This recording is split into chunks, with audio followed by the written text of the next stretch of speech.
The story of American farming has always been a story of resilience, hard work, and the unyielding determination to build a life from the soil.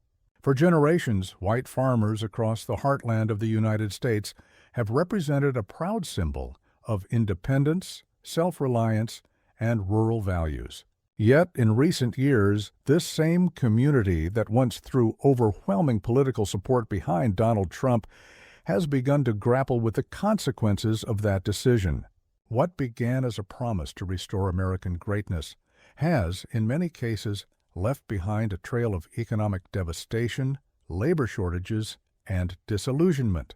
Farmers who once saw Trump as their champion are now facing the reality that many of his trade wars, immigration crackdowns, and tariff-driven policies may have weakened the very foundations of rural America. When Donald Trump campaigned for the presidency in 2016, rural white communities became the bedrock of his support. His language resonated deeply with farmers who felt ignored, who believed globalization had hollowed out their communities, and who longed for a leader who would defend their way of life. Trump promised to bring jobs back, secure America's borders, and ensure that the country would no longer be taken advantage of by foreign powers.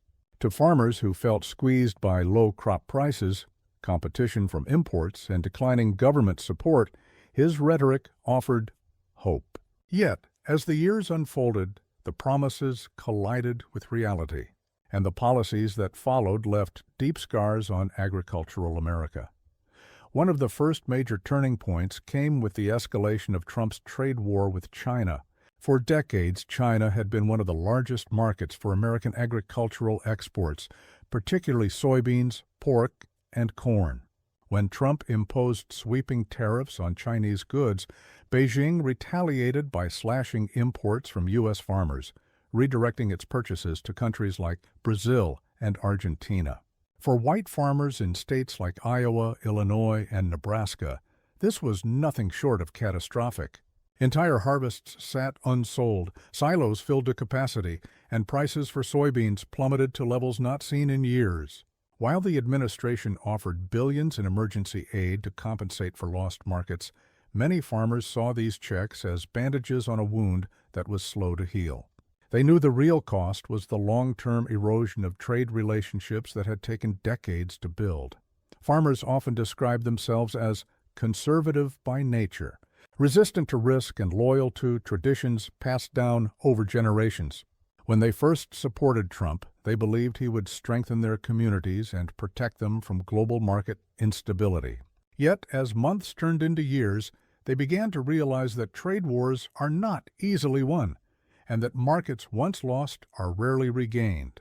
Even after temporary truces, Chinese buyers had established alternative supply chains, leaving American farmers struggling to regain their foothold. The frustration grew as they watched foreign competitors expand, while they were forced to rely on government bailouts rather than the open markets they once trusted. Immigration policies added another layer of strain. Across much of rural America, particularly in dairy farming, fruit production, and meat packing, immigrant labor is not simply useful, but essential. The reality is that many jobs in agriculture are backbreaking, low-paying, and often avoided by local workers. For decades, immigrants, particularly from Latin America, have filled these roles, sustaining farms that would otherwise collapse under labor shortages. Yet, Trump's aggressive immigration crackdowns, raids, and restrictions on visas left many farms without the workers they desperately needed. White farmers, many of whom had supported these measures out of loyalty to Trump's nationalist rhetoric, suddenly found themselves facing fields unharvested, cows unmilked, and barns empty of labor. The contradiction between political loyalty and economic necessity became impossible to ignore. As one farmer in Wisconsin lamented, "We voted for him thinking he'd protect us, but now I can't find anyone willing to milk the cows. My kids don't want to do it, the locals don't want to do it, and the immigrants who used to be here are gone." Similar stories echoed across the Midwest and South, where the lack of labor turned into financial disaster.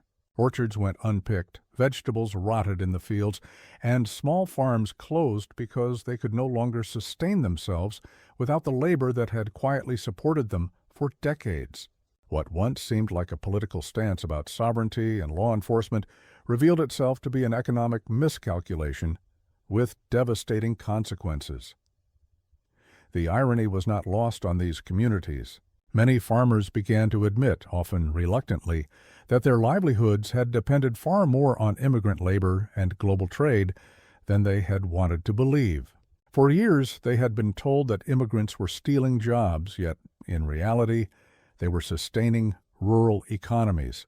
For years, they were told that global trade agreements were unfair, but cutting ties revealed just how fragile their position truly was.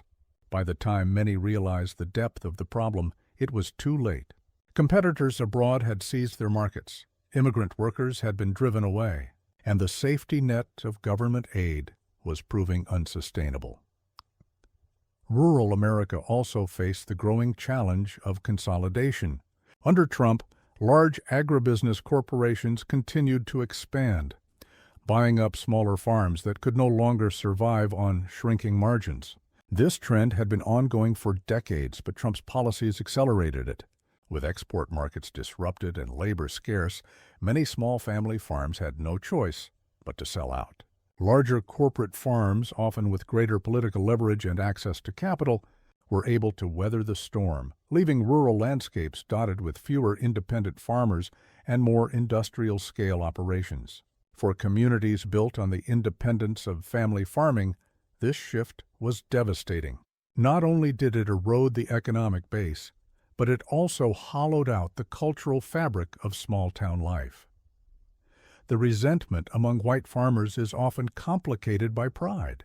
Many are unwilling to admit publicly that their political choices may have contributed to their hardships. Yet, beneath the surface, conversations at local diners and co-ops reveal a growing sense of betrayal. They believed Trump understood their struggles, yet his policies often seemed driven more by political theater than by a careful understanding of agricultural economics. Instead of strengthening rural America, many now feel he inadvertently hastened its decline. It is important to note that not every farmer feels this way.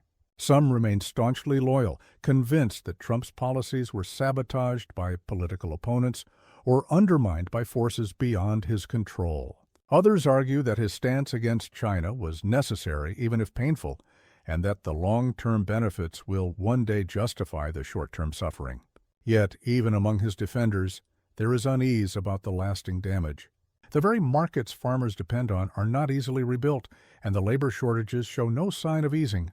The story of regret is not simply about economic loss. It is also about the realization that political promises often fail to capture the complexities of the modern global economy. Farmers who once believed in the simplicity of slogans like America First have come to understand that agriculture is deeply interconnected with global supply chains, international diplomacy, and immigration policy. What happens in Beijing, Mexico City, or Brasilia reverberates in the cornfields of Iowa and the dairies of Wisconsin. By voting for Trump, many farmers believed they were defending their way of life. Instead, they discovered how vulnerable that way of life truly was. For rural communities, the consequences extend beyond the farm gate.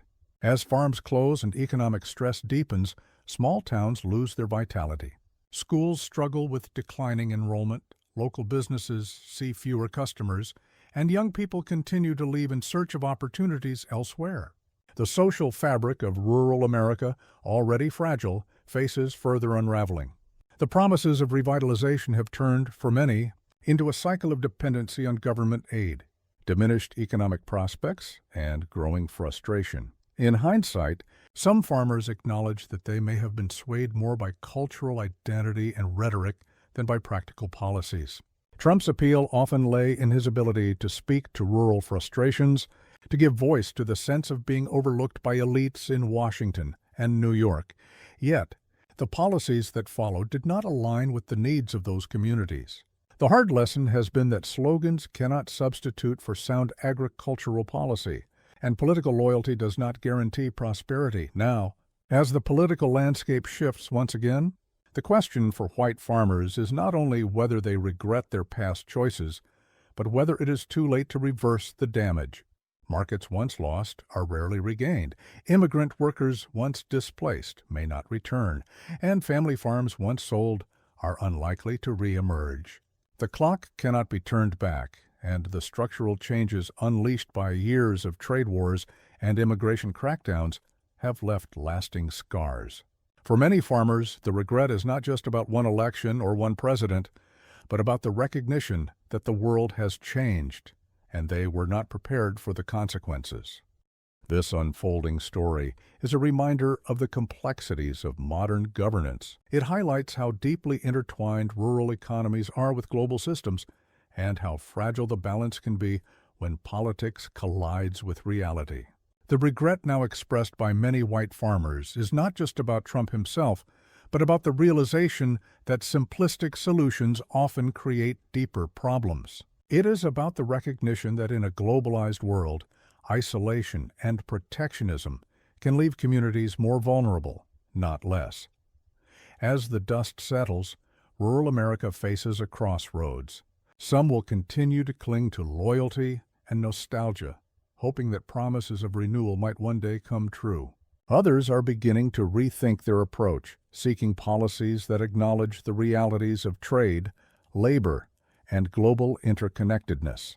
But for many, the consequences of past decisions are already set in motion, and the sense that it may be too late is a bitter truth they can no longer deny. The fields of America's heartland will continue to yield crops. The barns will continue to stand, and the farmers will continue to work. Yet, the lessons of the past decade will linger.